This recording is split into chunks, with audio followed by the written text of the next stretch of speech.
Welcome to the Virtual Center for the Study of the Constitution and Civic Responsibility, an ongoing inquiry into the origins and evolution of American government. The Executive Director of the Virtual Center is Dr. Bill O'Brien. He's also the host of this discussion. And here he is, Dr. Bill O'Brien.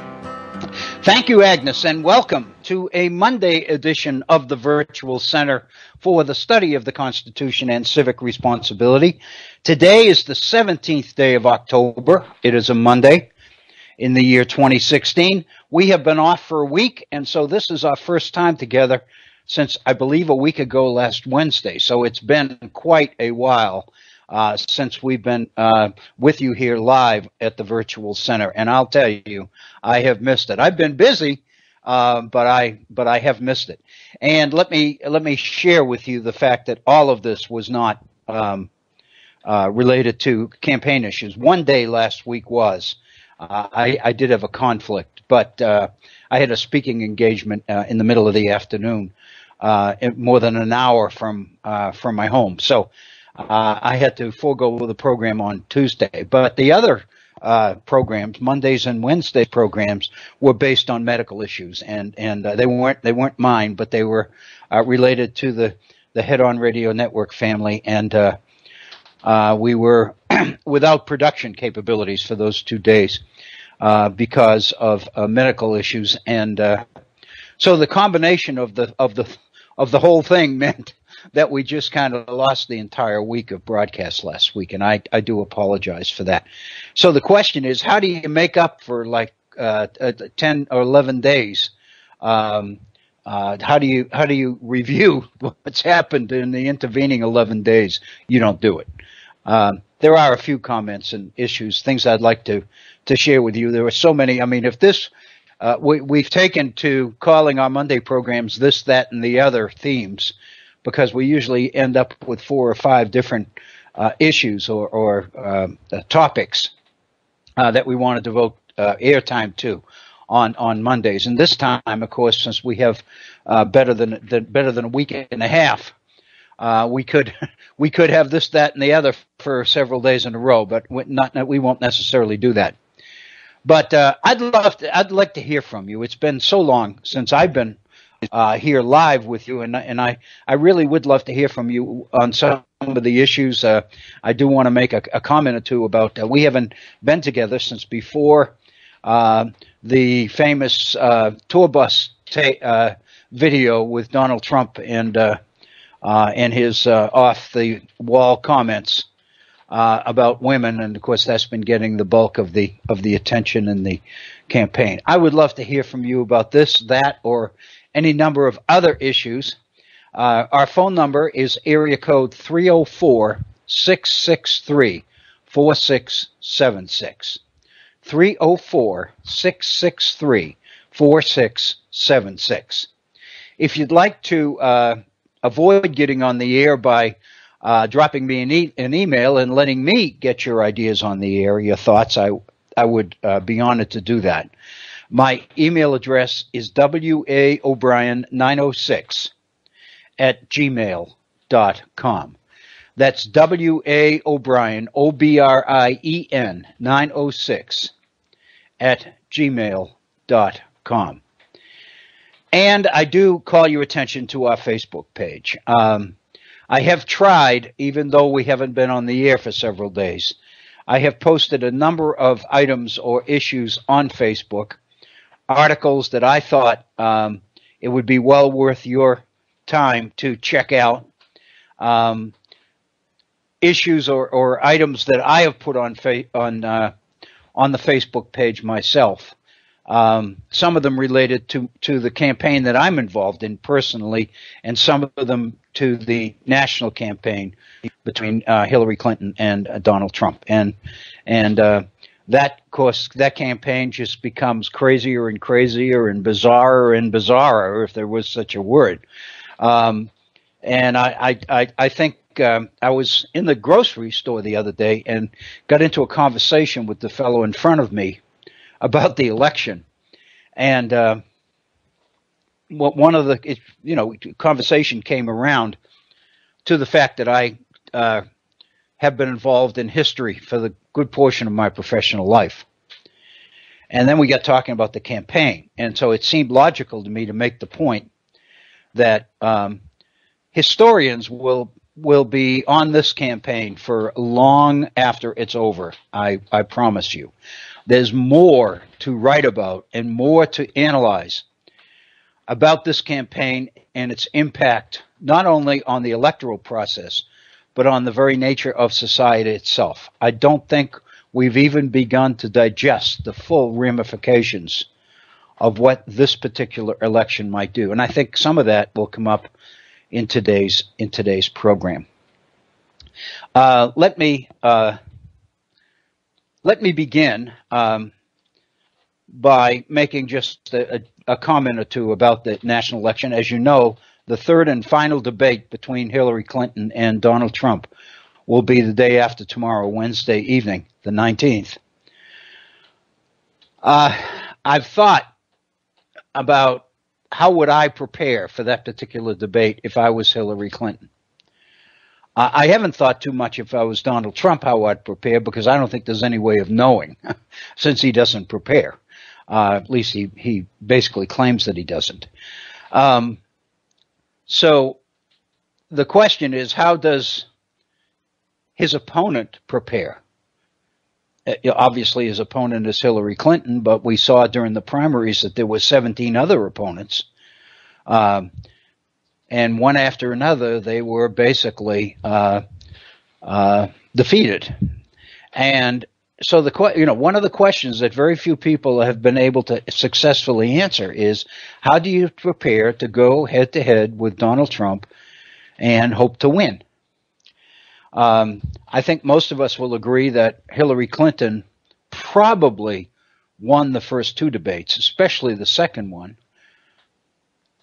But on the other hand, even though it's clear that Donald Trump lost the debate, the fact of the matter, and of course the debate focused principally on the conversations, the controversial video that surfaced well over a week ago. But the fact of the matter is his poll numbers haven't reflected the fact that he lost the debate. His poll numbers are fairly steady.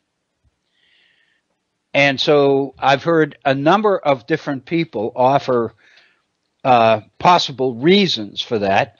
One of them even said they're not polling the right people.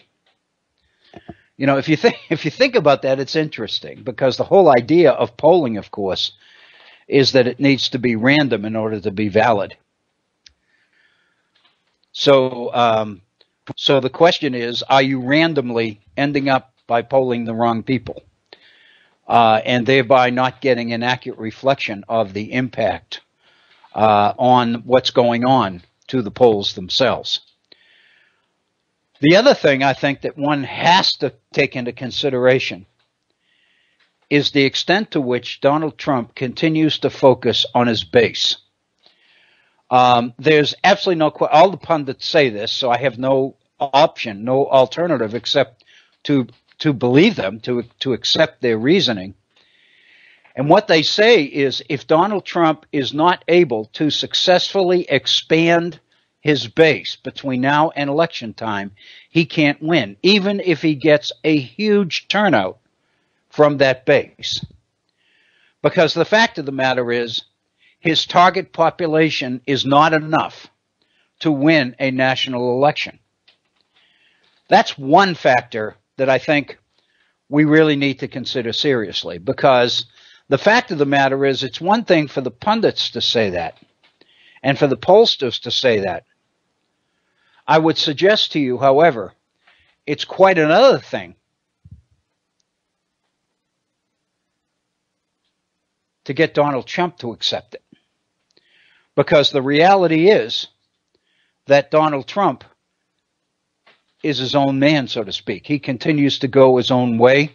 I heard a report this morning. Somebody was saying he holds up in Trump Tower when he's not out on the campaign trail, and he ignores messages. You can't get to him. He just doesn't want to, listen to the alternative points of view. He is totally in control. He's steering the ship, so to speak. And so the fact of the matter is he's focusing most of his attention on that base, which feeds the credibility of the idea that perhaps his thinking is going well beyond November 8th. That in effect, what he is most concerned about is establishing a solid base of support, a significantly solid base of support that he controls and will continue to control after the election. So that even though Hillary wins the election, she may have won a battle, but she won't have won the war. Because he will be out there with his personal version of Tea Party opposition, which will make every effort to stymie every initiative coming out of the White House under the presidency of one Hillary Clinton. Associated with that is the idea of the so-called alternative network to Fox that we've heard bandied about. There's been speculation, we talked about it before here at the Virtual Center, that by putting the director, the former executive director of Breitbart, into the upper echelon of his campaign, along with Kellyanne Conway,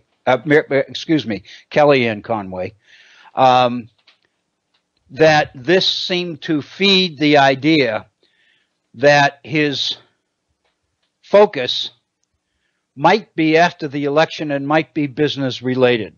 And that would be to establish the makings of a conservative, so-called alt right-wing party loyal to him that would literally challenge the status of Fox News. And the fact that Roger Ailes has been playing an informal, not formal, because that would be a little bit too difficult to explain, but an informal role in the Trump campaign seems to feed that as this idea as well. So obviously there's possibly a lot going on. It's possible that there isn't, but much more likely that there is. And we just speculate and speculate and speculate without being able to know for sure. But the for sure part is the fact that his base and his base alone is not enough to win the election. The debate now, it seems to me, and there is indeed debate over this, is whether in fact his defeat will bring down a number of down ballot Republicans as well. In other words, how well Republican candidates for the Senate and the House will do in the face of a prospective Donald Trump defeat. There are a number of people that suggest that the Democratic victory could be overwhelming. But I just read a piece this morning in the Washington Post that suggested just the opposite. And this is actually Chris Cillizza in his daily column called The Fix. And Cillizza makes the point that in today's Washington Post that there really isn't significant evidence to show that down ballot Republicans, candidates for the House and Senate and governorships and state legislatures, are being negatively impacted by the polls and by what is liable to happen with Donald Trump. I know here in West Virginia, there's almost no question, even among leadership within the Democratic Party in this state, that Donald Trump will probably prevail on November 8th in West Virginia. And it's very interesting because local polling has indicated that whatever Donald Trump says and however he says it and whoever he insults, it really isn't having a material effect on the overall support for his candidacy in the election, at least here in West Virginia. And part of this, of course, is related to Hillary Clinton's presumed attack on coal and the president's so-called war on coal. And again, there's quite a bit of debate, pro and con, as to whether, in fact, those terms are valid at all. Fact of the matter is, in the particular speech that Hillary Clinton has been pilloried with here in West Virginia for so long, when Hillary came to the coal fields of West Virginia during the primary period, she basically made the statement, a very, very poor statement. I apologize for the phone in the background. I'll just kind of let it ring.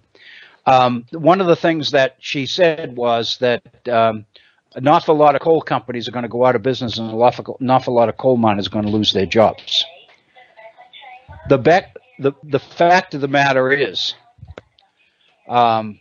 somebody's leaving a message on my call back, and I'll get it after we go off the air.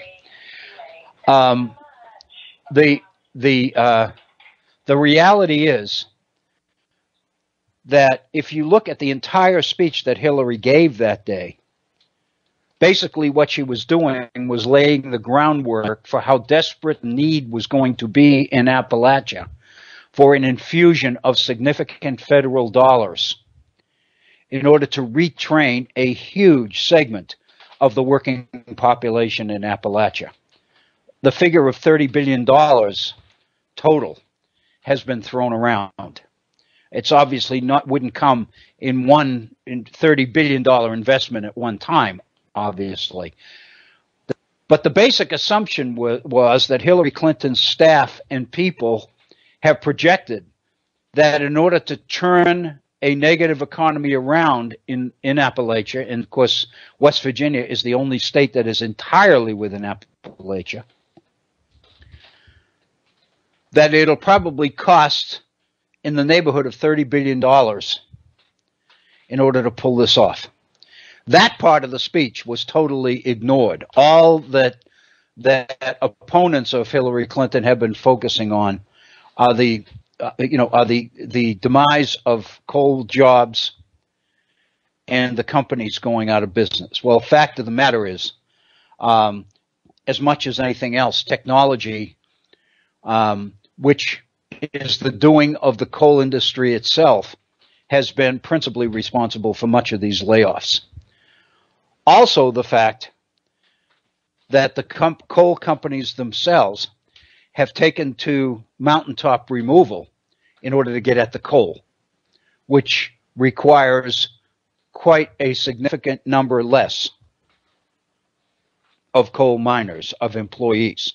The manpower associated with mining coal underground is significantly less when you blow the top off mountains and gain access to the coal that way. And in fact, there's a protest going on right now because of a significant permit issued for yet another mountaintop removal experience here in the coal fields of West Virginia. So it's a very, very complicated and a very, very intense campaign, and I think all of us are aware of that. I think all of us are tired, and even those of us, and I count myself in this, who find this stuff fascinating, are overwhelmed by the amount of attention that it continues to get. In other words, we've talked, not only we, but many people have talked for some time about the impact of the 24/7 news cycle and how the media itself has become, understandably, a maker of news rather than just a reporter of news, in large part because they have a 24/7 news cycle to fill. The fact of the matter is this campaign has provided more than enough fodder to fill the 24/7 news cycle. That doesn't mean by any stretch that the media is not involved in helping to create its own role. I think Donald Trump has taken on the media directly now in his effort to sell the idea that the campaign is rigged, and that there are all sorts of forces, including media, who are committed to taking the election, stealing the election away from him. And of course, what that means is that there's some serious question as to whether, in fact, if Trump loses the election, his supporters are going to be willing to accept the results as legitimate. This seems to be the theme, the latest theme of Donald Trump's presentation at his rallies. He clearly has upped the game, so to speak.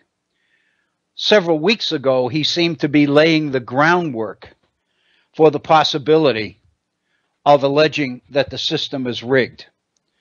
Now he's pushing that agenda item full force. How much that is attributable to his conclusion that he's probably not going to win this anyway is anyone's guess. The danger, however, is that the size and power and inclination to violence that we've seen at several of his rallies make it very, very uncomfortable to think beyond November 8th, especially if the election is close. One of the things that I picked up over this past weekend, which I think is significant, is that even the Clinton campaign is beginning to push the idea that her victory needs to be overwhelming because it's going to be challenged as to its legitimacy. So the Clinton people are arguing that the only way to withstand a challenge of legitimacy after the election is over is for Hillary Clinton to win the election by so much that it's legitimately could not reasonably be challenged. I worry about this. And in fact, one of the pieces that I will share with you on today's program addresses this particular issue, because it really messes is not the appropriate word, I know, but it really does speak to the commitment of the American people to the democratic process. If you have a significant proportion of the electorate, and what we're talking about here is something in the neighborhood of 40%. If you have that large a percentage of the voting population unwilling to accept the legitimacy of the election, the fairness of the election, then in reality, the very foundation of democratic government is under threat in this society. Because one of the key elements of democracy is the willingness of the losing side to concede victory to the winning side, and then prepare or marshal its forces to get them, to make sure you get them next time, so to speak. That's been the tradition of our democratic process throughout. There's serious question as to whether that process and our commitment to it as a people is going to be able to withstand the kind of negative allegations that the election is likely to be stolen from one of the candidates. So, welcome. It's been 12 days or so since we've been together here at the Virtual Center. Doesn't look like, at least from the political world, doesn't look like things have gotten all that much better, does it? I'd like to take some of our time today and devote it to something much closer to home for me, and that's my own particular campaign. I've talked to a lot of people in the last several days. I've spent quite a bit of time campaigning, quite a bit of time on the road. We're planning a number of honk and wave events, getting out there during rush hour at key intersections with a campaign sign and a wave, and basically asking people to honk, and in return they get a wave, and in return, hopefully, I get a vote. That's kind of the way it works on paper, at least. We'll see how it happens, but we're planning 2 or 3 of those. And of course, the reality is, you don't really need to plan anything with those. It's an opportunity to get out there on any day and just take a couple of signs and stick them in the ground in a place that's legal, and just stand there and wave at traffic as people come to work or as people go home from work in the evening. So it's looking like I'll be doing a lot of that. This past Saturday, for example, I learned just how rural West Virginia is because I had a list of union members in my district. And we set out, my wife, her granddaughter, and I, the 3 of us set out on Saturday to visit these particular homes, these particular individuals, in order to encourage them to vote and hopefully encourage them to vote for the candidates that the particular unions they belong to have endorsed. And I thought, well, while my wife and her granddaughter can go to the union homes, I'll just go to the place next door, and that way we can cover an entire neighborhood. Well, little did I know, I had never been in a neighborhood before where next door happens to be 3 miles away. And that's what we experienced on Saturday. So in a period of about 2.5 hours, I think we probably found 5 of the particular households we were looking for. And there was no neighbor in sight. So it didn't seem to be a very effective use of time, efficient use of time at all.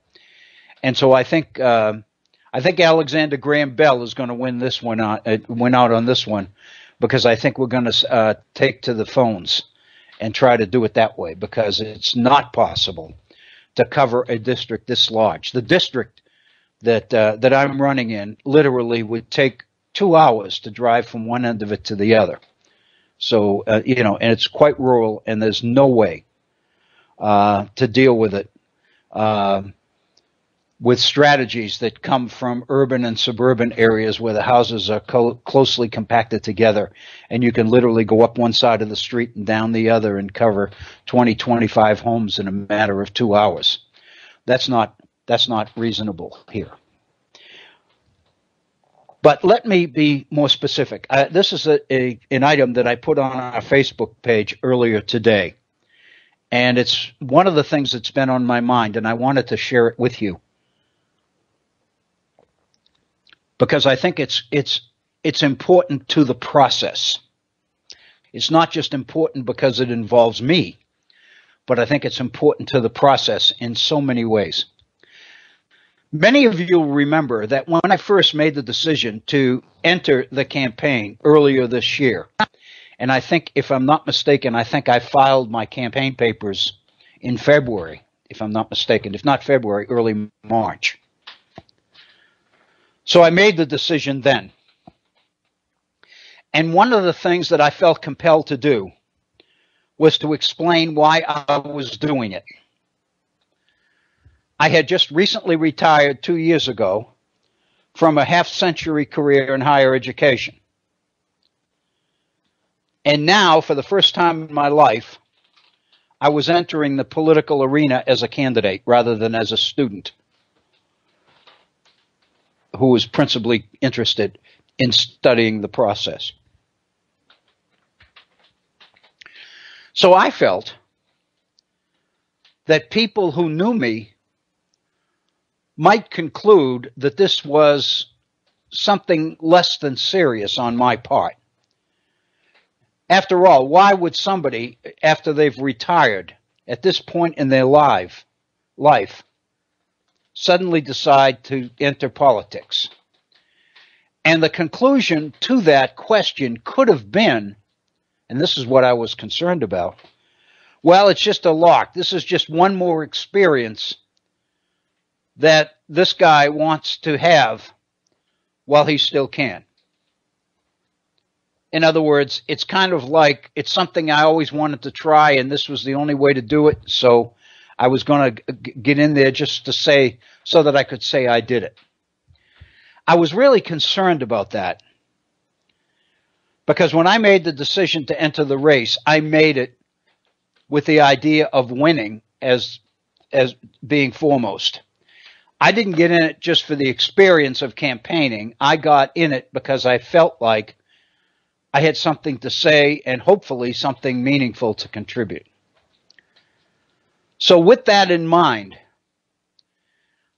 I decided to write up the reasons for running. So I put together an article and I put it on a Facebook page, and I put it on my campaign Facebook page, and entitled it, "Why Do I Run?" And in that piece, which was written several months ago, 4 or 5 months ago, I tried to explain what this decision was about for me, why I was doing this. And if I can summarize just briefly what my conclusions in that piece are, they would be as follows. One of the things that bothered me tremendously in politics, especially here in West Virginia, is that the differences between the two major parties didn't seem to be that significant. I always believed that the differences between Democrats and Republicans were significant, were dramatic. I always believed that it mattered which party was in control of the national government and or the state government. I grew up in Massachusetts. And what that meant was Massachusetts was always under control of Democrats, with few exceptions. I remember Senator Ed Brooke, who was a Republican member of the U.S. Senate from the state of Massachusetts, as being one of the few Republicans that was successful in getting elected in the years that I was growing up. But for the most part, Democrats controlled the state legislature, controlled the seats in Congress, including the Senate. And for the most part, the governors tended to be Democrats as well. And I always felt that at that time, Massachusetts was still predominantly a manufacturing state. And I felt that being under the control of the Democrats was significant, that the quality of life in that particular state was directly linked to the fact that the Democratic Party controlled government, both on the state level and frequently on the national level as well. I felt it was very significant because I felt that the Democratic Party was the party dedicated to serving the interests of people. I had always believed that the Republican Party was much more interested in business, in corporations, in institutions. And as I went through my graduate education and began to teach history at the college level, I became more and more committed to the same principle. I really believed that the principles of the Democratic Party are the principles that are most consistent with my own. That the purpose of government is to serve the interests of people. That the public interest should always take precedence over the private interest. That the best interests of the few ought never to supersede the interests of the many. I always believed that. As a Christian, I always believed that as the principle around which Christianity ought to function. I'm one of those people that always believed that the gospel according to Matthew is the gospel I'm most comfortable with. And the idea of the golden rule of doing unto others as you would have them do unto you. Treating people the way you wanted them to treat you. I not only believed that that's the basic principle of a society, of a humane society, I also believed it to be the basic principles on which the Democratic Party was founded. When I came to West Virginia in 1991, I was here briefly for 5 years earlier in the 70s, left for 15 years, and then came back in 91. When I came here, I was confused because West Virginia was under the control of the Democratic Party, totally. The Democratic Party had controlled the state legislature here since the late 19th century. But the fact of the matter is, many of the policies and programs being advocated out of the state capitol were programs that I had always associated with Republican rather than Democrats. And what I began to recognize is many of the people, once I got to know a little bit more about them, the people who were prominent Democrats in the state, I began to realize would have been Republicans in most other states.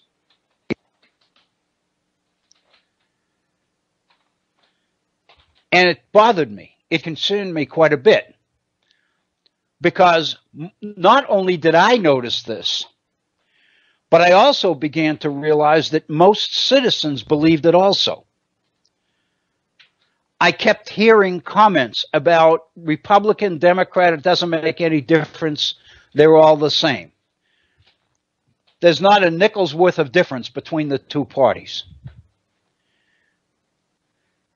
Even more important than that, I began to see West Virginians changing parties frequently. And not only citizens, but many of the elected officials, prominent people in a particular party, would change parties once they got into office. And I began to hear the excuses for that. And they were predictable. Namely, in West Virginia, there really isn't any difference, a meaningful difference, between Democrat and Republican.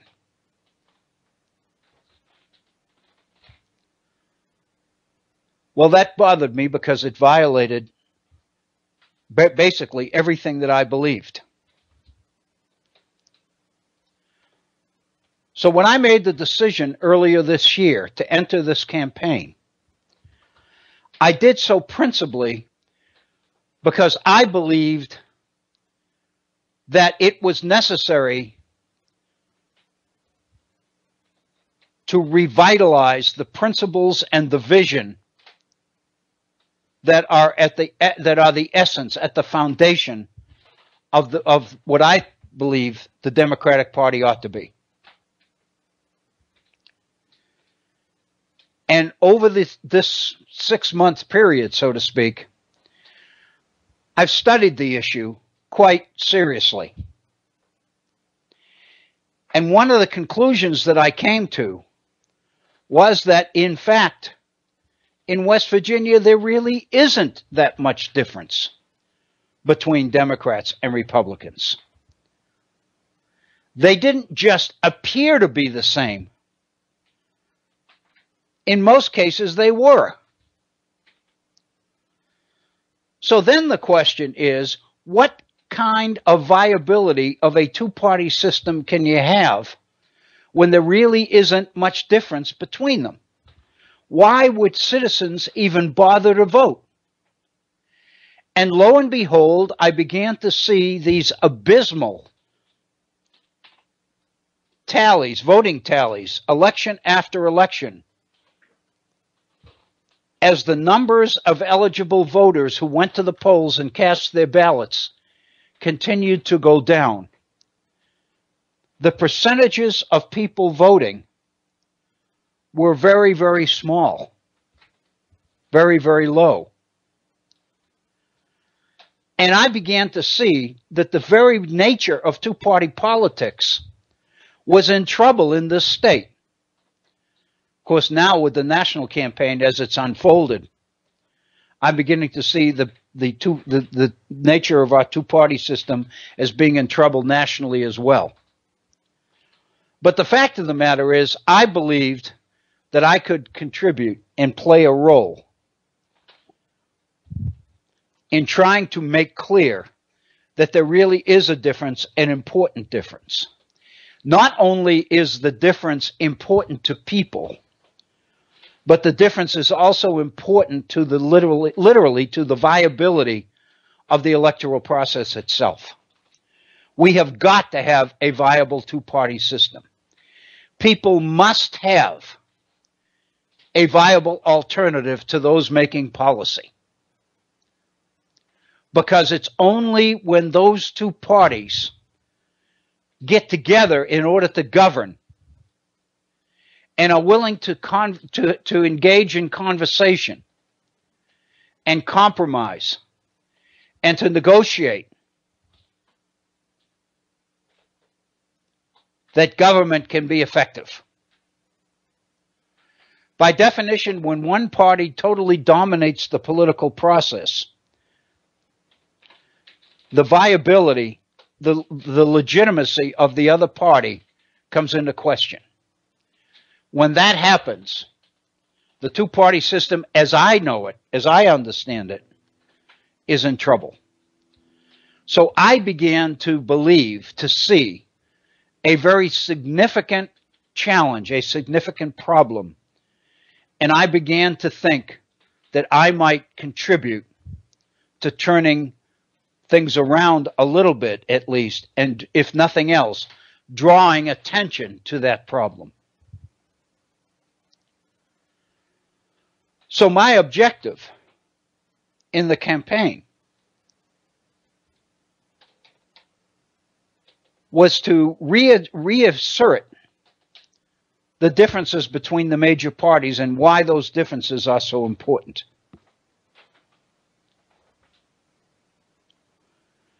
One of the things I saw, for example, in the two sessions in which Republicans have controlled the West Virginia legislature, they've controlled the House for 2 sessions, they've controlled the Senate for 1, by 1 vote.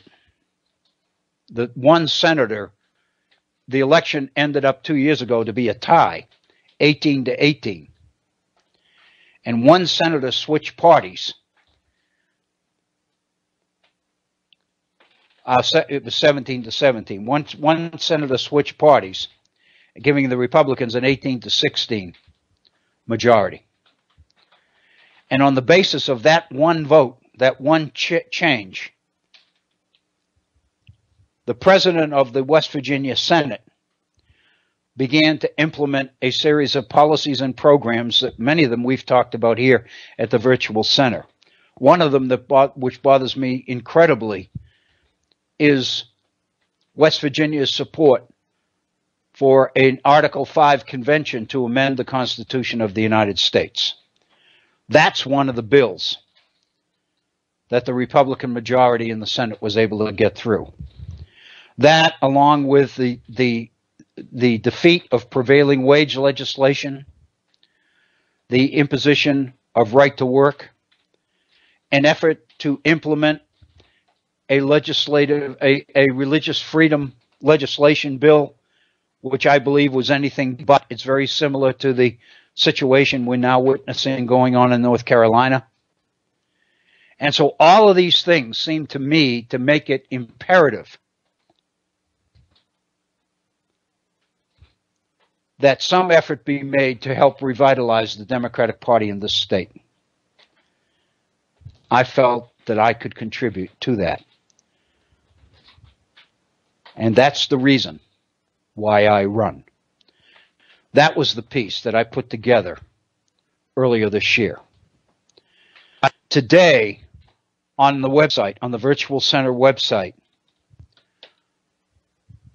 I posted, in addition to that, I have entitled it, "Why Do I Run?" a postscript. Because in my own case, there's an additional reason for running which has emerged in my situation. And I wanted to share it with people because I think it's important. It is associated with the fact that I retired from full-time employment. It is linked to the fact as well that a major factor in building strong communities, in building a community in which people respect and genuinely care about other people, is the ability of all people, of all members of the communities they live in, to contribute to the viability and the quality of life of that community. I'm one of those people that believes very strongly in this. I'm drawn back to the 1910 speech that Theodore Roosevelt delivered in Kansas, that is usually referred to in the history books as the New Nationalism speech, in which Roosevelt explained his own version of progressivism. And he basically explained in that speech why it was important for government to regulate business, large corporations, and why, when corporations became so large and so powerful that they literally jeopardized the ability to compete with them, why that was not a viable situation for our democracy. Roosevelt asserted in that speech that a key element of citizenship in a republic is the need for all citizens to believe and know that they matter. And Roosevelt believed that the power and influence of corporations was becoming so strong in America that working people were beginning to feel insignificant. Because literally corporations, business leaders, were controlling the quality of life because they controlled their access to a job. And Roosevelt believed that for a republic to work, society, government, needed to be able to guarantee meaningful work to all of its people. And what meaningful work meant was that to make it possible for every citizen to be able to contribute to the strength and the quality of life in the community in which he lived. In other words, giving back to the community was not just something that the rich people did, according to Roosevelt. Being able to give back to the community is something that all people need to be able to do in order to feel important and significant and worthwhile. Translation: self-image, dignity,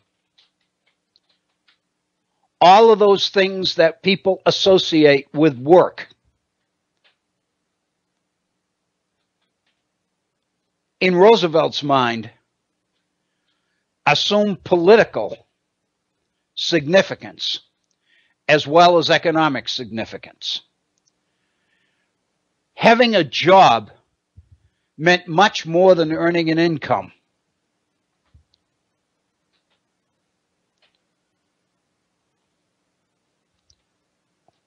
Gaining an income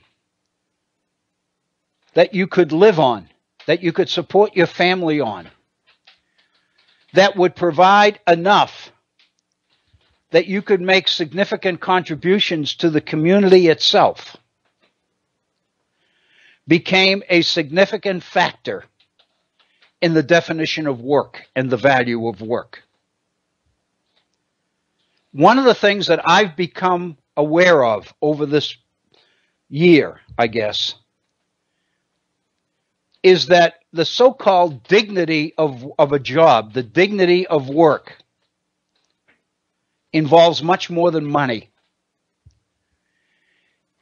It involves the ability to believe that you are making a significant contribution to the quality of life, not only for yourself, but for all of those around you.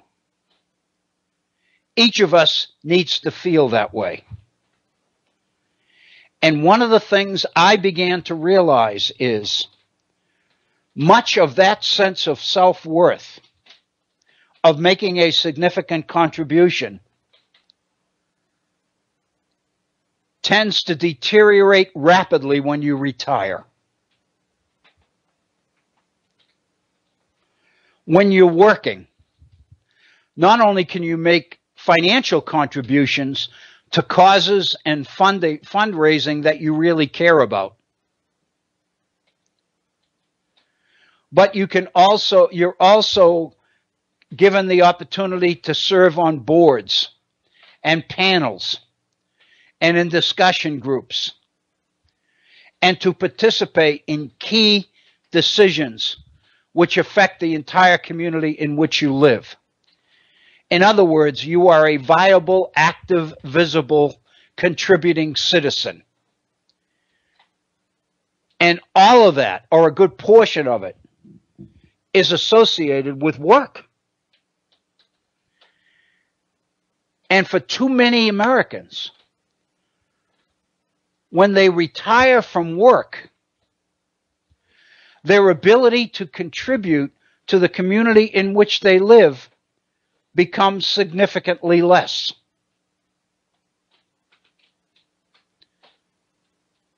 Not only does for most people, I mean, I know that there are a few people who are actually doing better on retirement than they did when they worked, but I think that's probably a minority.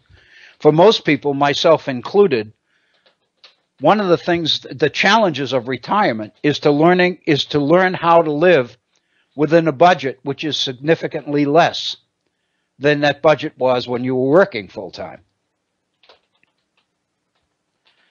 And so what that meant in my own case, for example, was that many of the causes, many of the organizations that I was proud to support for many years,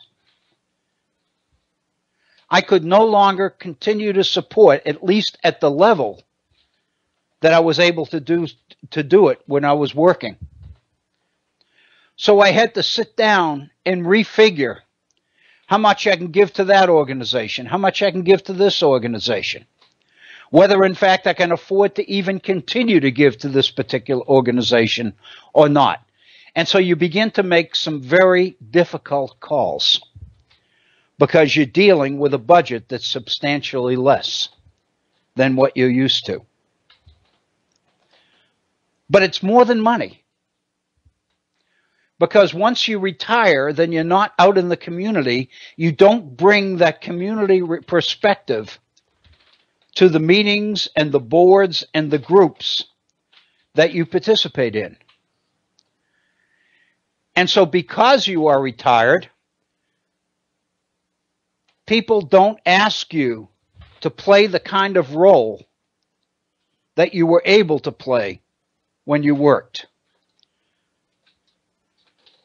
When you retire, people assume you got all this extra time on your hands, So they look for you to volunteer for this, that, and the other thing, but it's different. It's a different kind of contribution. It's an important contribution, but it's a different kind because it doesn't bring with it the kind of self-respect, the kind of sense of feeling of self-worth and dignity that seems to be associated with work.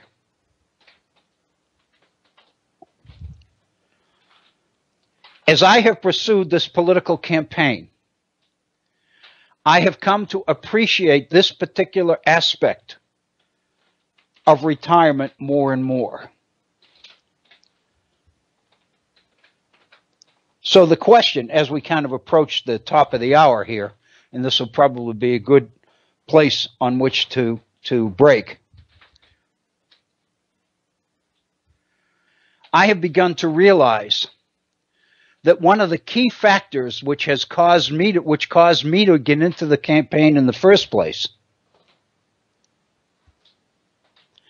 is that this particular effort, this particular political campaign, seems to be for me a way that I can feel that I can make a significant contribution to my community once again. I believe that what my campaign involves is offering to citizens my experience, my skills, whatever they might be, in the public interest. In other words, I go all the way back to the 18th century and to the founders. James Madison believed that what made representative government go, what made it work, what made it possible, was the viable back and forth interaction between representative and constituents.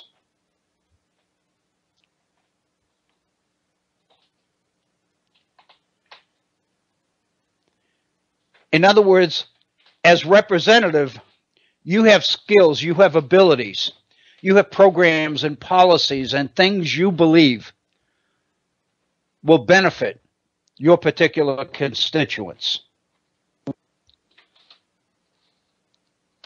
So what you want to do is bounce those ideas, those principles off the constituents themselves and listen to them,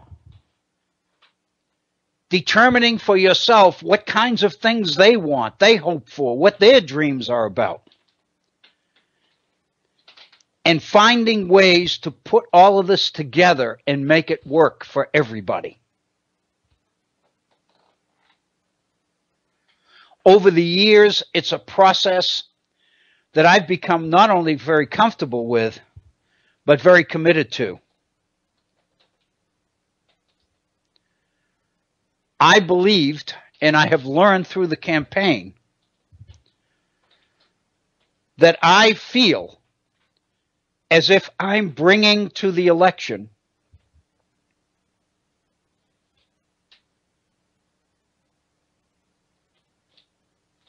insights and ideas and principles that wouldn't be there without me. In effect, for me, being able to give back to my community at this point in my life has become a significant part of this political campaign for me. It is enabling me to do something that I've not been able to do since I retired, which is to feel good about myself, if that makes sense. I think it's a message that other people need to hear. Because I think it involves all people who retire. Translation, I think we need to find ways to draw on the skills and the experience and the expertise of our retired citizens. The fact that they retire at a certain point in their lives doesn't mean that their ability to contribute to the quality of life in their community ends. I'm learning that. I'm learning it in this campaign. I'm coming into contact and getting to know some very, very quality people. I've run into candidates on both sides, in both parties, at these events over and over again, which has convinced me that we've got some pretty good people who are doing this.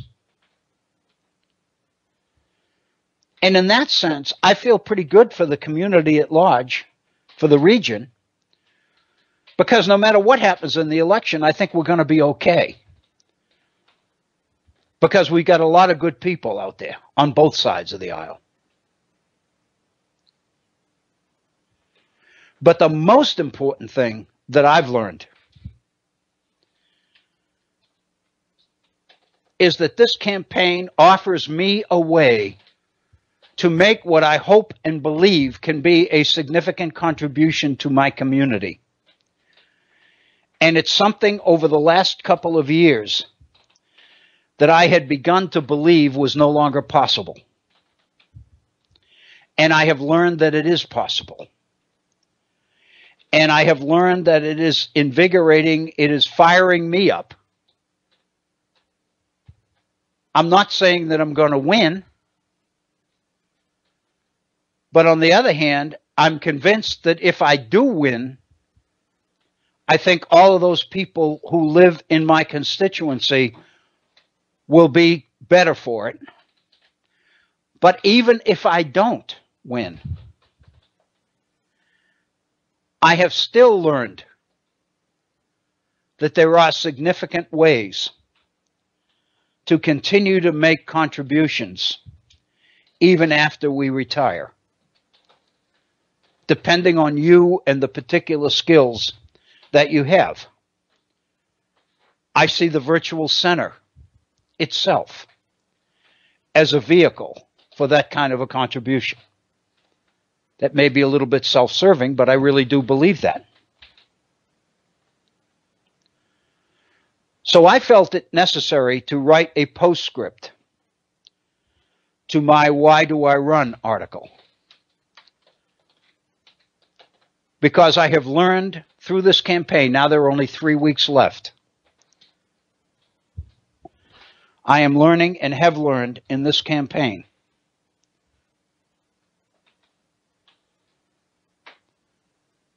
that actually doing it is working for me and is making me appreciate some of the abilities and skills and particular knowledge that I feel I can bring to the table and that I am bringing to the table.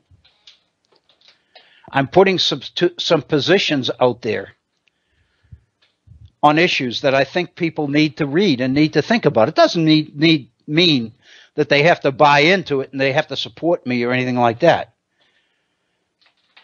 But I think I'm exposing people to perspectives and ideas that they hadn't thought of before. And I think that's good. In other words, it's very consistent with my years in higher education, because I believe that's what education is about.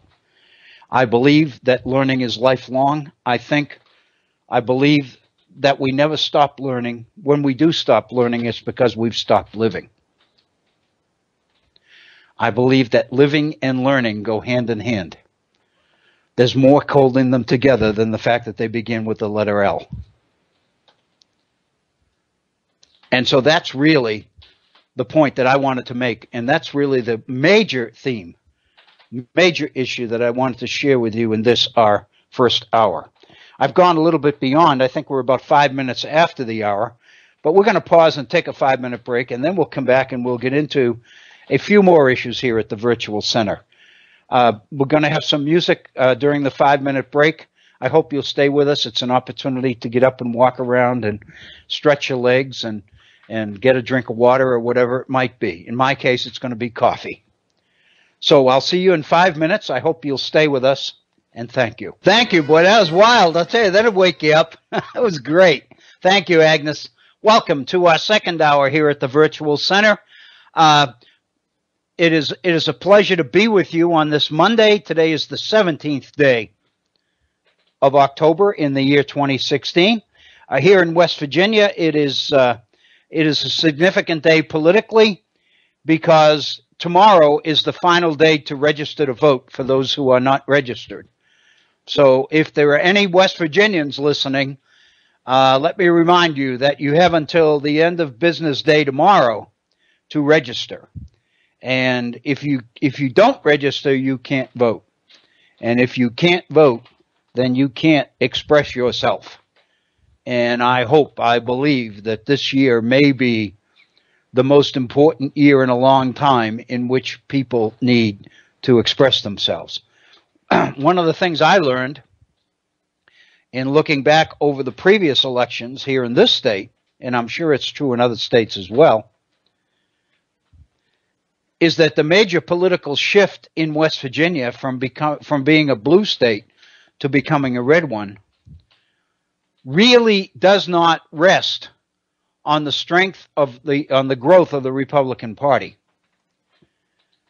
Basically, Republicans were able to win control of this state because Democrats pretty much conceded it by not voting. In other words, Democrats just didn't show up. And the result was that it didn't take a whole lot of Republicans showing up to change the whole political nature of this state. So I think it's very significant. It's very important. And I might say that next Wednesday, the 26th day of October, is the first day in West Virginia for early voting. And one can early vote right through the following Saturday, which is the 5th of November, I believe. And that's only, of course, 3 days before the election day itself. So I'm guessing that a lot of folks will have early voted before November 8th even gets here. I know in my own case I plan to do that because, very honestly, you never know what's going to happen. Any number of things could happen that could keep you from voting if you wait until the last minute. And the fact that we do have the opportunity to vote early, it seems to me important. It's there because it speaks to the importance of the process. And I trust that others will take advantage of it as well as I plan to. Welcome to our hour 2 of the Virtual Center on this Monday, the 17th day of October. If you have been with us through the entire program today, I thank you for that. And I thank you especially for staying with us. If you are just joining us, welcome. We will be into a totally different topic than we were into in our first hour. But for those that were not with us in the first hour, I encourage you to take a look at our Facebook page, the Virtual Center. Just go to Facebook, and in the search box at the top, just type in the Virtual Center for the Study of the Constitution, and you will have access to our Facebook page. And the most recent post on that page deals with this postscript that we spent the bulk of our first hour on today, on why I run a postscript. And it explains from a very personal perspective some of the things that I've learned and begun to appreciate as this campaign has moved along. And of course, we're within 3 weeks now, 3 weeks tomorrow of Election Day. So, I've talked to a number of other candidates, and I think many of us agree that the most important thing right now is to make it through the campaign. In my own case, for example, and I've shared this with a number of folks, at the beginning, I felt that the campaign and winning the election were linked directly together. But now that we're into the campaign as deeply as we are, I'm kind of looking at the campaign as a separate entity. In other words, the first challenge is to make it through the campaign. The second one is to worry about whether you win or lose the elections. At least that's and I'm hearing a number of other candidates say pretty much the same thing. So again, I do look forward to hearing from you. I'd love to get your perspective on some of that that issue of retirement and the ability to give back and all the rest of it. I was going to resurrect Theodore Roosevelt's New Nationalism speech from 1910, the paragraph in which he speaks about the fact that government's job is to make it possible for every citizen to contribute significantly to the community they live in. And that means a meaningful job. And that means a job that comes with dignity, with respect, and that provides a living wage. And I really believe, and I think back to the Pope's encyclical of June 2015 of last year, in which Pope Francis made the point so well that every country, every nation owes its people an opportunity to work and to enjoy meaningful work, significant work. What makes it meaningful is not the amount of money you make. It's the ability that it brings to contribute to the community in which you live. And if everybody is blessed with a decent, meaningful job that makes it possible for them to live a good life, then that means that everybody is capable of giving back to the community. And when everybody gives back to the community becomes so much stronger and becomes so much important in the lives of the people who comprise it. So again, I would love to get your feedback, your reaction to some of this.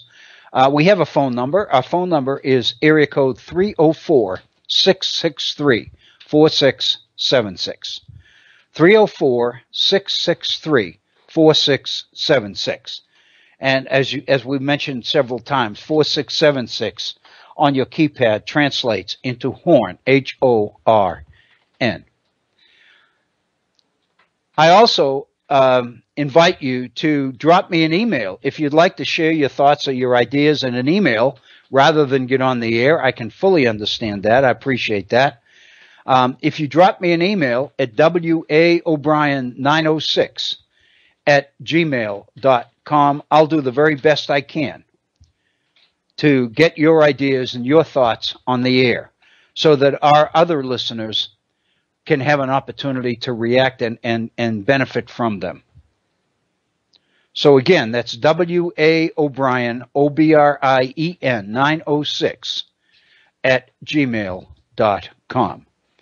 And again, our Facebook page. In the search box on the homepage for Facebook, just type in the Virtual Center for the Study of the Constitution, and you will be into our Virtual Center Facebook page. And the most recent posting there is one that I put up this morning on this idea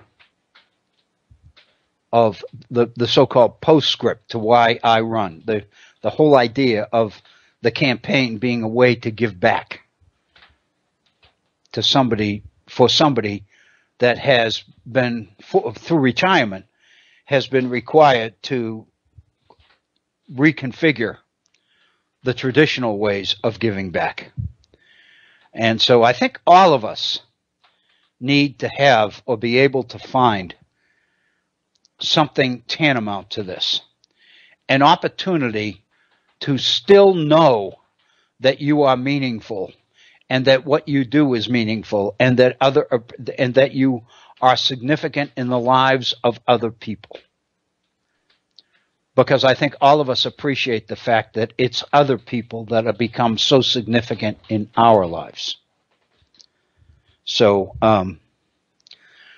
with that then, I'd like to get on with our second hour. We're at, oh, my heavens, we're at 20 minutes after the hour, so we're down to a little bit less than 40 minutes already.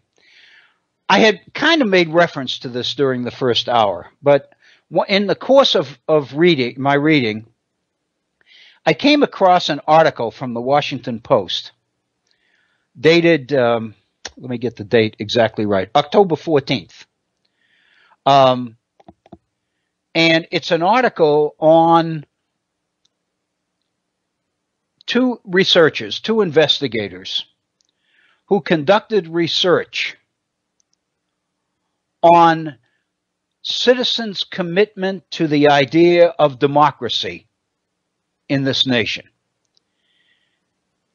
In other words, what these people, these two researchers, were concerned about was the seeming drop in commitment to democracy that seems to be occurring as this election season moves along toward the final date of November 11th.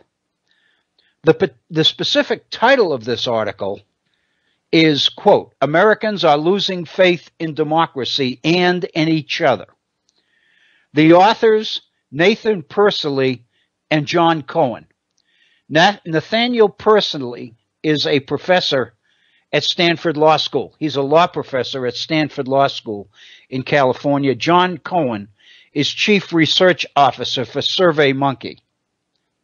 What these two gentlemen did was sit down and conduct a survey. The dates of the survey were October 6th through October 8th. They surveyed more than 3,000 registered voters. And what they wanted to find out was how committed their representative random sample of citizens was to the idea of American democracy. More specifically, they believed that the values which support American democracy are deteriorating, and that it appears that large numbers of people have lost their faith in the democratic process and therefore will not accept the legitimacy of this particular election. In other words, Persily and Cohen set out to find out how valid this perception of a decline in the nation's commitment to democracy really is. They conducted the research between October 6th and October 8th. It consisted of 3,000 registered voters. 40% of those surveyed reported that they had lost faith in American democracy. 6% indicated they never had any faith in it anyway. But that meant that 34% did, until this election cycle, have faith in the fact that our democratic system seemed to work. Only 52% said in the survey that they do have faith in American democracy. The other thing, which I think is very significant here, is that most of the people who responded did so before the October 7th release of the Donald Trump video about groping women and all the rest of it that we've heard so much about. That happened on October 7th, which is 10 days ago. This survey was largely outside the realm of that particular videotape. I think the implication here of this comment that the authors make is that I think they believe that if they took the survey again after the release of that tape, the results would be even worse. But the fact of the matter is, even without the impact of that tape, they found that 40% of the 3,000 registered voters surveyed reported that they've lost faith in American democracy, and only 52% were willing to assert that they continue to have faith in American democracy. To these authors, and to me, which is the reason that I felt it important to bring this data your way, is it reveals a degree of cynicism in the electorate that is significant. More than 6 in 10 voters backing Hillary Clinton expressed faith in U.S. democracy, compared with just 4 in 10 of those backing Donald Trump. So what we've got here is a little bit of research that is partisan in its conclusions. Most of Trump's supporters claim that they have lost confidence in the basic way we decide who mans the posts in our government. When the survey asks specifically whether the person being surveyed would accept the results should their candidate lose in November, 31% said that they would see the outcome as legitimate. Nearly as many, 28%, say that it is either unlikely that they would accept the result or that they definitely would not accept the result. In other words, there's almost a 50-50 split between those who claim that they will accept the results of the election and those who acknowledge that they will not. And I think we can pretty well guess that most of the will nots are Trump supporters. What this basically suggests, then, is that our democratic system is in serious trouble, because the survey validates what we've spoken to, in fact, what we addressed somewhat in our first hour today. And that is the impact that Donald Trump's campaign strategy is having of claiming that the election is rigged and that there are all of these special interests, all these forces, business, Wall Street, the media, who are doing everything they can do to steal the election from him, to the point that at some campaign rallies he has basically said, I am going to win this state. If I don't, it's because the election was not on the up and up. It was rigged against me. What this indicates is that Americans have less and less faith in their representative institutions, the very basis of what our political system is built upon. The authors point out that for a long time, research has shown, not long before this election, that citizens were losing faith in their institutions generally, in the media, in organized religion, in schools, in banks, in unions, in corporations, in Congress. I mean, we know, for example, the latest polls suggest that only 9% of those surveyed are willing to acknowledge that they have any faith in Congress at all. But this particular survey on this particular election seems to indicate that the problem is even worse than we thought it was. I want to share this particular paragraph from the article with you because I think it's pretty telling.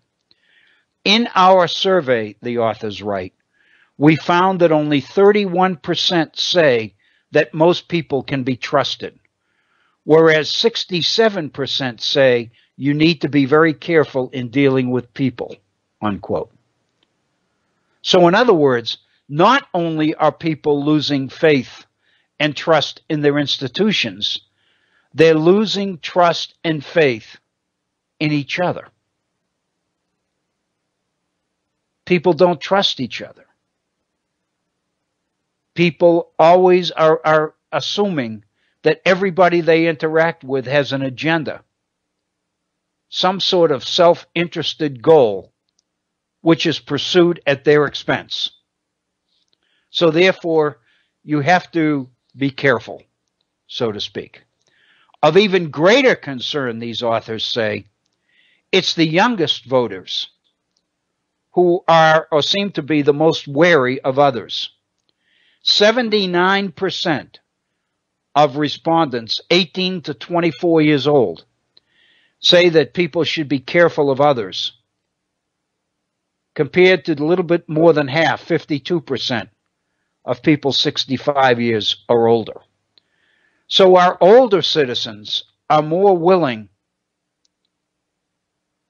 to have faith in their fellow man than our young people. Our young people, our younger generation, is extremely cynical. They don't trust other people. They don't trust our institutions. Therefore, they don't trust the results that these institutions and these procedures bring us. I would suggest to you that this is very serious, because our whole system, political system, is based on faith. Citizenship in our representative government is based on the idea that people, citizens, are given regular and dependable ways to react to what their government is doing, to approve or disapprove, to re-elect or to throw out of office those that they don't believe are fulfilling their responsibilities as office holders in a representative government. If people don't have faith in that system, it can't work. Let me be a little bit more, even more specific, and I think a little bit more dire than that. Our economy is based on faith as well. The only reason that people to whom you owe money are willing to take an IOU or a check is because they have faith that it's not going to bounce. They have faith that there's money in the bank to back it up. They have faith that you're not out to scam them, that you're not giving them a worthless piece of paper. If cynicism continues on its current path, then that faith, which really sustains our economic system, will be in jeopardy as well as faith in our political system of making decisions.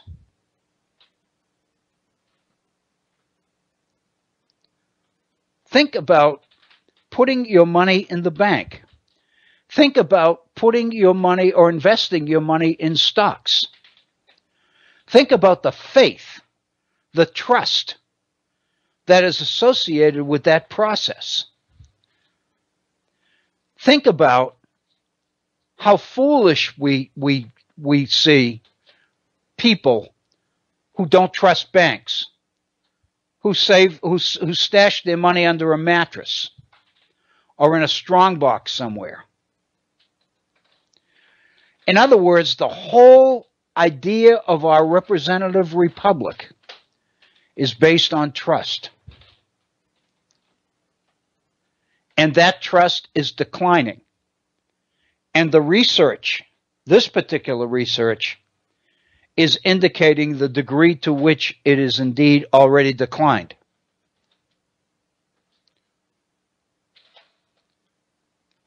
That's the message. But if, like me, if you believe that this is as detrimental to our democracy as I believe it is, if I didn't, I wouldn't even present it here, then it seems to me we must confront the campaign that Donald Trump is conducting, because it is a campaign based on exactly this kind of cynicism, on alleging that the system is rigged, the election is rigged, the system and its institutions are out to get him, which means not only him, but all the people who support him. So in other words, what we are likely to inherit after this election is a very significant percentage of disaffected, angry citizens.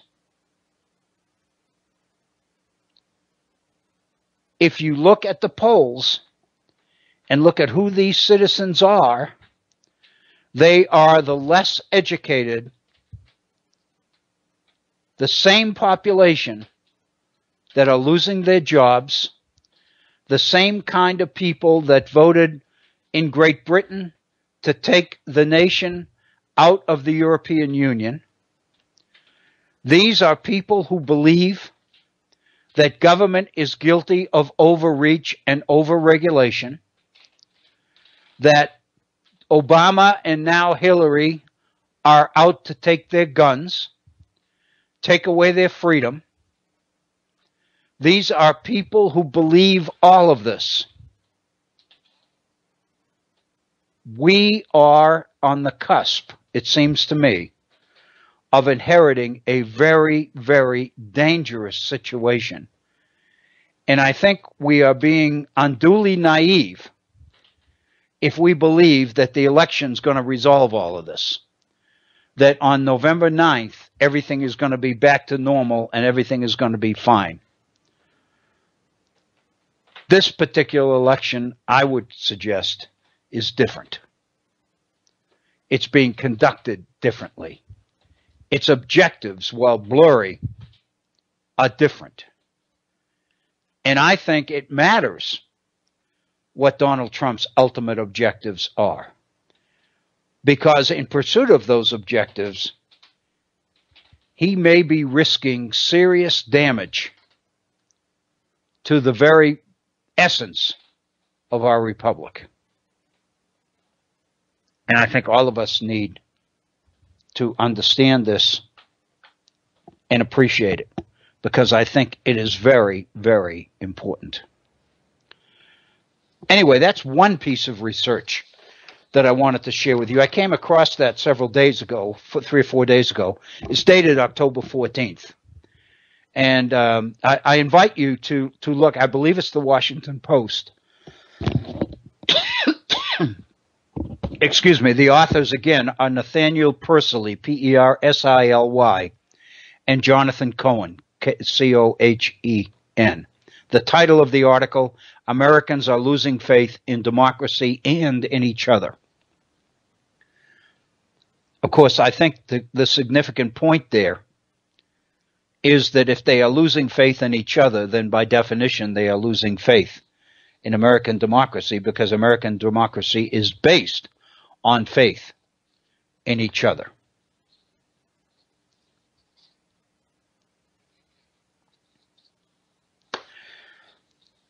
Bob Kincaid shared a piece with me several days ago on American exceptionalism.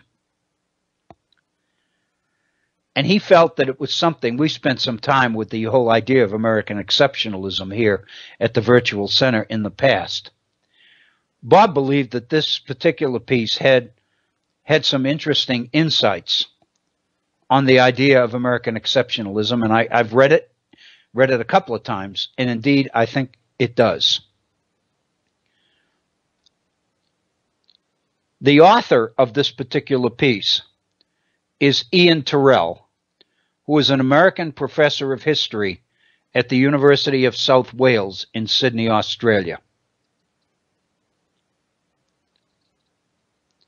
In this particular piece, Mr. Tyrrell, Tyrrell,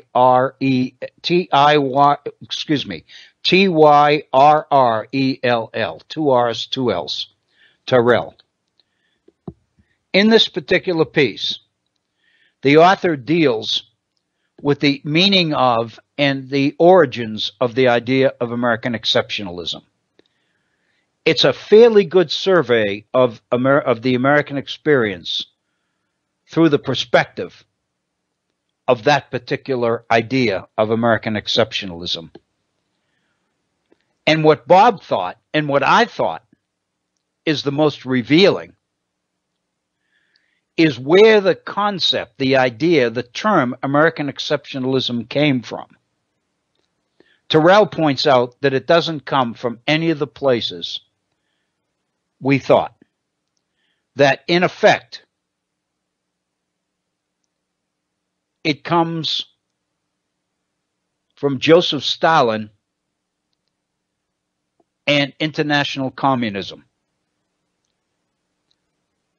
Basically, and I'm quoting directly from the article here, Orthodox communists use this term to condemn the heretical views of the American communist J. Lovestone in the late 1920s. Lovestone was an American communist. He argued that the nature of American capitalism in the United States did not promote the kind of revolutionary moment for which all communists waited. The whole idea of the communist revolution. The idea that the few would become so few and the many, the proletariat would become so many that there would be a revolution. It was inevitable. Basically, what J. Lovestone was advocating or claiming was that the nature of American capitalism didn't fit that model that communists preached and waited for. As a result, Tyrrell says, the Communist Party expelled Lovestone, but his followers and ex-Trotskyites in the United States embraced the exceptionalist epithet and eventually the idea that the United States would permanently avoid the socialist stage of development. What these people believed is that the United States system of capitalism had found the secret to counteracting or combating communism and the inevitability of the communist revolution. The whole idea of America's being exceptional because of the nature of this capitalist system and its ability to confound the predictions of communism gave birth to the idea of American exceptionalism. America was not only different, but it had different outcomes. It promised different outcomes. What Tyrrell does is talk about, well, that's the origin of the term American exceptionalism. The popularity of it is associated with Ronald Reagan. And Reagan's effort to paint the American nation, to paint the miracle of the market, so to speak, as the shining city on a hill, if you remember that. Reagan basically characterized the United States as the world's shining city on a hill, which means he resurrected the old speech from 1630 of John Winthrop and the Puritan experiment in early Massachusetts. Of course, we know that John Winthrop was not speaking on behalf of a nation. He was speaking on behalf of a Christian community that was committed to organizing itself and practicing day-to-day life as revealed in Scripture. Reagan took that principle out of its context and applied it to the United States of the 1980s. And thus, more and more people became acquainted with this concept, this idea of American exceptionalism. The basic principle, the basic idea of American exceptionalism, Terrell says, is not only that America is different, it's that America stands for principles and things that no other nation does. And that's my point, that what really distinguishes American exceptionalism is not what we have accomplished, but rather what we could accomplish, what we might accomplish, what the values and the ideals and the principles of the founders make it possible for us to accomplish. But we haven't accomplished it yet. And that's where I take issue with the so-called exceptionalists who claim that what we are seeing in America is the loss of the position and the status that has made us exceptional in the eyes of the world. The fact of the matter is, I don't believe we've accomplished anything in the area of exceptionalism. I think we have the potential. I think what we offer citizens in terms of the future is totally unique in the world. I think it makes possible, it outlines the road to a situation where America would indeed become exceptional. But we're not there yet. But we are moving, however slowly, in that direction.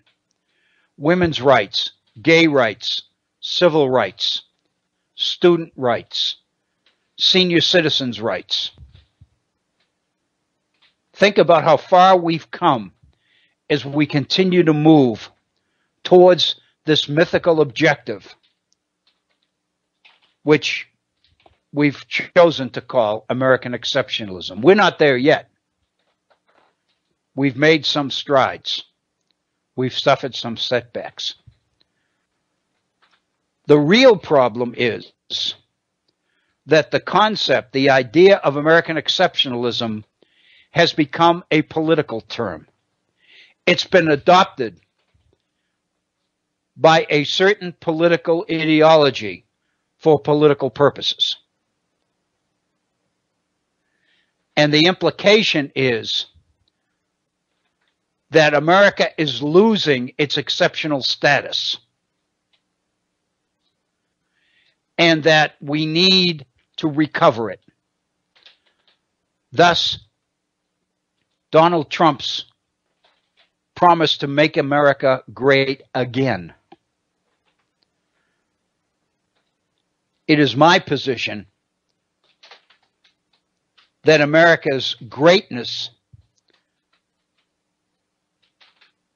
is potential, not history. It's not a fact. It's a promise. In response to Donald Trump's claim to make America great again, the Clinton campaign has begun to talk about the fact that America is already great. How ironic that the political nature surrounding the idea of American exceptionalism has been taken up by Democrats. Republicans suggesting that we've lost our greatness, so we are losing our greatness and we need to recover it. Hillary Clinton's position that we are great.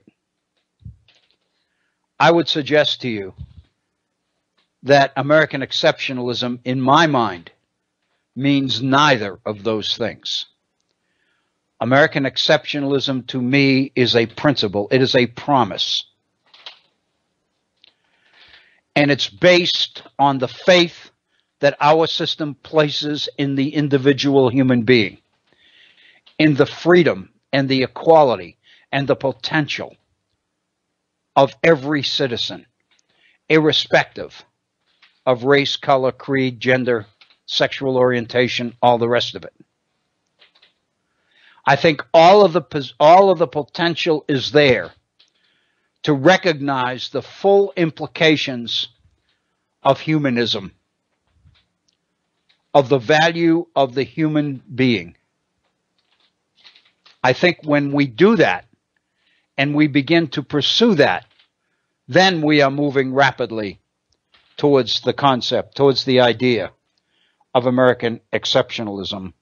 But we really aren't there yet. At least that's my feeling.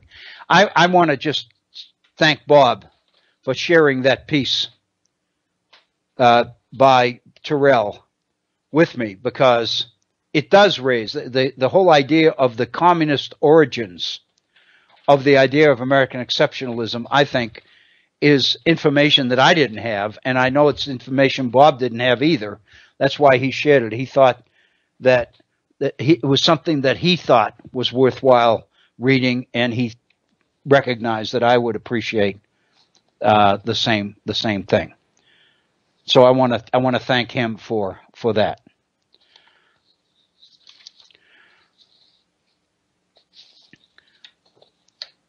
This, that, and the other Monday continues. We only have about 6 or 7 minutes left in our program. Let me share with you a piece that appeared in the Washington Post on October 14th. Interestingly enough, the same day that the Persily survey on Americans losing faith in democracy appeared. This is an article written by Emma Brown, and it deals with charter schools. We've done an awful lot with education here at the Virtual Center. We haven't done that much specifically with charter schools, although a number of you have commented on charter schools in the past during these conversations about charter schools. The debate as to whether charter schools are public or private, the extent to which charter schools are sweeping the nation, the extent to which charter schools promise the end of public education in this country as we've always known it. Basically, what this article in the Washington Post by Emma Brown does is address what she calls 5 myths about charter schools. And the first myth is that charter schools are everywhere.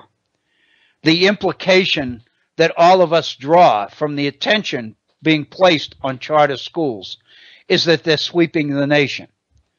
The fact of the matter is they kind of are, but not totally. There are certain portions of the country where they are very, very prominent. I didn't know this. New Orleans, for example, 93% of the students in New Orleans attend charter schools. In Detroit, 53% of the school-age population in Detroit attends charter schools. In Flint, Michigan, 47%. Washington, D.C., 44%.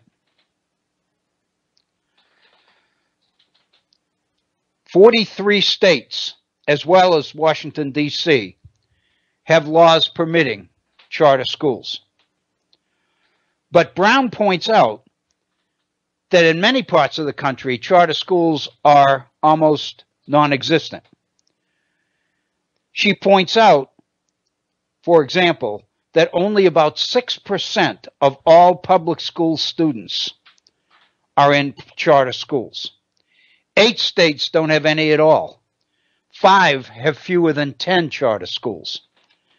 So sweeping the nation is a little bit overstating, is what she is the information she brings to us. Secondly, the second myth is that the idea of charter schools came from big money individuals who want to destroy unions, the teachers' union. What she points out, and I think I remember this, and I kind of think many of you probably will as well, that the idea of charter schools began with Al Shanker, who was president of the American Federation of Teachers from 1974 to 1997. He's the one that proposed charter schools as a way for teachers to experiment by giving small groups of teachers a way to try new things and reach students for whom traditional public education was not working. In other words, Shanker saw charter schools as a laboratory, as a way for teachers to experiment with new strategies, new techniques, in order to reach the unreachable. The first charter school appeared in Minnesota in 1992. But it became quickly apparent that what Shanker had done backfired, because those who had long been opposed to public schools saw charter schools as a way to combat public education. It became the way to expand and sell the idea of vouchers, the idea of giving parents more choice in where their kids went to school. Brown says the following: some charters have acted as Shanker envisioned, but in many states they haven't, rejecting requirements for teacher certification or barring collective bargaining rights. Driven by a vision of market-based reform, charters have become not laboratories so much as competition meant to either spur traditional schools to improve or replace them. Just a few years after proposing charter schools, Shanker largely disavowed them, holding instead that schools would get better only by standardizing their goals. The same theory that today underlies the Common Core standards. I think probably we're going to have to stop there because we're really getting close to the top of the hour. We are at 58 minutes after the hour. I think I'd like to pick up on that issue tomorrow in our next program, because I really believe that this is very, very significant. Charter schools were originally an experimental opportunity in education with the intent to improve the schools. They were quickly taken over by those who were committed to the end, to the destruction of public education in America. And suddenly charter schools became more a political football than an educational innovation. And I think we're living with the results. With that, I'd like to thank you for being with us today. I've enjoyed being back. I hope you have as well. I hope you have a wonderful evening. And I want to thank you for tuning in to the Virtual Center. And I want to encourage you to continue to support the Head On Radio Network and the efforts of Bob Kincaid, Agnes, and the other folks at Head On. Thank you so very, very much for being with us today. I hope you'll be with us again tomorrow. Thank you.